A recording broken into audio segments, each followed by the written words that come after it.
আচ্ছা, আপনি কি জানেন উপবাসের সময় এমন একটি প্রাণায়াম আছে যা হাজার বছর ধরে যোগীরা ব্যবহার করে আসছেন, আর আজ আধুনিক বিজ্ঞানও বলছে সঠিক শ্বাস প্রশ্বাস শরীরকে ফ্লাইট আর ফাইট মুড থেকে বের করে রেস্ট অ্যান্ড ডাইজেস্ট মুডে বা রেস্ট অ্যান্ড রিপেয়ার মুডে নিয়ে যেতে সাহায্য করতে পারে। ভাবুন তো, আপনি উপবাস করছেন, শরীর ভেতরে ভেতরে নিজেকে পরিষ্কার করছে, কোষগুলো পুরনো অংশ সারিয়ে নতুনের জন্য জায়গা তৈরি করে নিচ্ছে। কিন্তু যদি একই সময়ে আপনি দুশ্চিন্তা, উদ্বেগ, মানসিক চাপ এবং অস্থিরতার মধ্যে থাকেন, তাহলে কি শরীর তার মেরামতের কাজটা সর্বোচ্চ দক্ষতায় করতে পারবে? হয়তো না। তাই আজ আমি আপনাকে এমন একটা প্রাণায়ামের কথা বলবো যেটা উপবাসের সময় সবচেয়ে নিরাপদ এবং সবচেয়ে কার্যকর। এই জন্যেই বৈদিক শাস্ত্র ও আধুনিক বিজ্ঞান দুদিক থেকেই এটা সমর্থিত। শেষ পর্যন্ত কিন্তু থাকতে হবে। আমি এর আগের ভিডিওতে বলেছিলাম উপবাস কি, কিভাবে করতে হয়, তার উপকারিতা। বিশেষ ক্ষেত্রে দেখা যায় পূজা অর্চনা উপবাস ছাড়া সম্ভবই না। তাহলে পূজার সঙ্গে উপবাসকে কেন জোড়া হয়েছিল?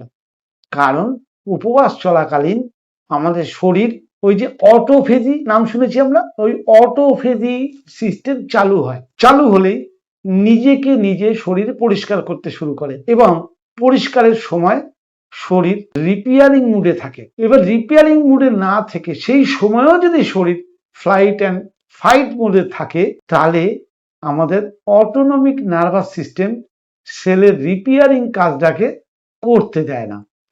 ফলে কি হয়, উপবাসের যে সঠিক উপকার আমরা পাই না। তাই উপবাস করাকালীন উপবাসের যদি অর্থ আমরা বুঝি, উপতে বাস, উপ অর্থাৎ ঈশ্বরের নিকট বাস করা, তাহলে উপবাস চলাকালীন আমরা যদি ঈশ্বরের কাছে, ঈশ্বর আছে কি নেই সে বিশাল ব্যাপার, সে জায়গায় আমি যাচ্ছি না, কিন্তু আধুনিক বিজ্ঞান যেটা বলছে প্যারাসিম্প্যাথেটিক নার্ভাস সিস্টেমকে শান্ত করতে পারলেই আমাদের শরীর রেস্ট অ্যান্ড ডাইজেস্ট মুডে যায়। তাহলে প্যারাসিম্প্যাথেটিক নার্ভাস সিস্টেমকে শান্ত করার সবচেয়ে সহজ রাস্তা হচ্ছে প্রাণায়াম।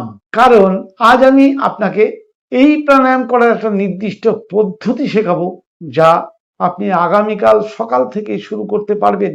এবং যদি এই প্রাণায়ামটা উপবাসের সময় করেন, তাহলে উপবাসের উপকারিতা অন্ততপক্ষে 10 গুণ বেড়ে যাবে। নমস্কার, আমি স্বাগতম জানাই স্বাস্থ্য সমৃদ্ধিতে।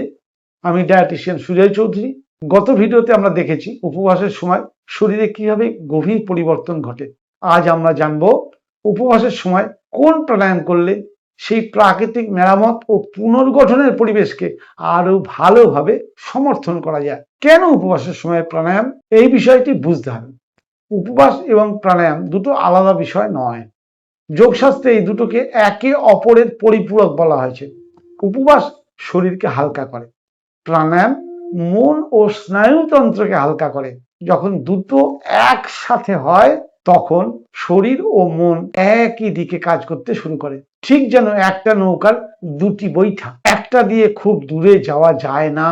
দুটো একসঙ্গে চললে সঠিকভাবে সোজা গন্তব্যে দ্রুত পৌঁছে যাওয়া যায়। পতঞ্জলি যোগসূত্রে বলা হয়েছে শ্বাস প্রশ্বাসের সচেতন নিয়ন্ত্রণই প্রাণায়াম।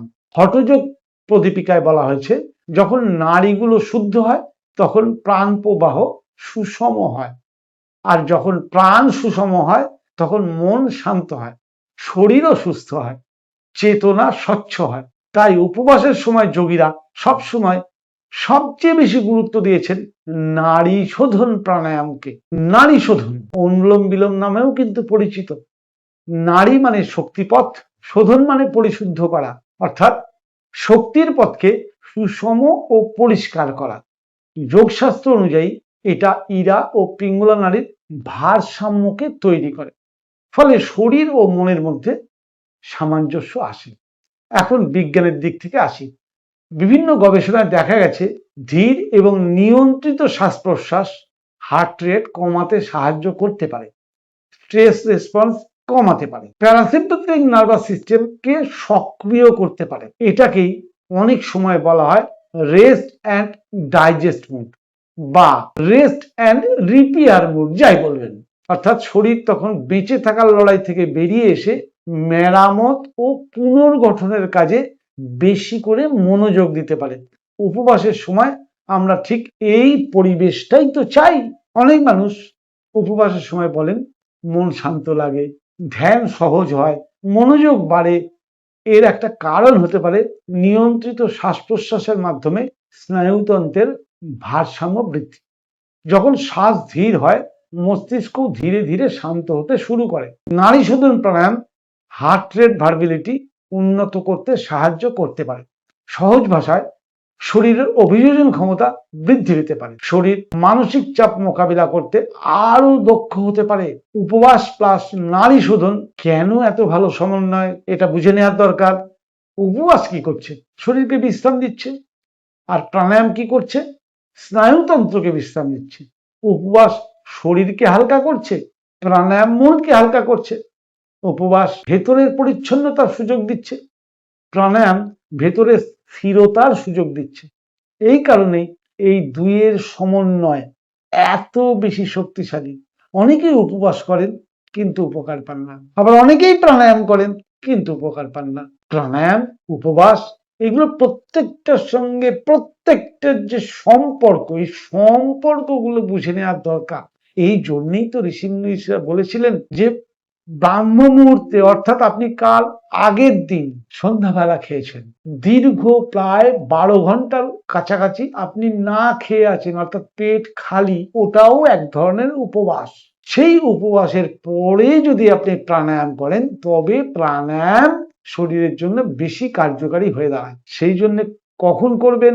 সকালবেলা খালি পেটে। অবশ্যই মেরুদণ্ড সোজা রেখে বসবেন, চোখ বন্ধ করে একাগ্রতার সঙ্গে মনকে শান্ত করার চেষ্টা করবেন।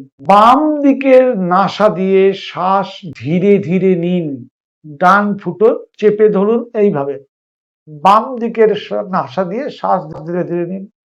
এবার নেওয়া যেই হয়ে গেল, বাম দিকের নাসাটা এই দুটো আঙুল দিয়ে চেপে ধরুন, ডান দিকের নাসা দিয়ে ধীরে ধীরে ছাড়ুন। ডান নাসা দিয়ে আবার শ্বাস নিন, শ্বাস নেওয়া হয়ে গেলে ডান নাসা ধরে নিন, বাম নাসা দিয়ে ধীরে ধীরে ছাড়ুন। এটা হচ্ছে এক রাউন্ড।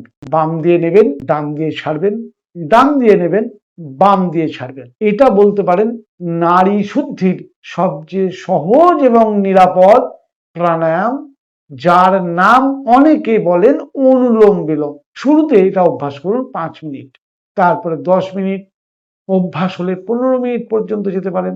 যদি আরো চান আরো যেতে পারেন, কারণ শ্বাস তো আপনি নিচ্ছেনই। নিয়ন্ত্রিত শ্বাস যত নেবেন সেটাই তো হবে প্রাণায়াম। শ্বাসটা যেন মসৃণ হয়, গায়ের জোর একদম প্রয়োগ করবেন না। আরামদায়ক ভাবে নিঃশব্দ শ্বাস, শ্বাসের আওয়াজ যেন নিজের কানেও শোনা না যায়। আচ্ছা, অনুলোম বিলোম বুঝলাম।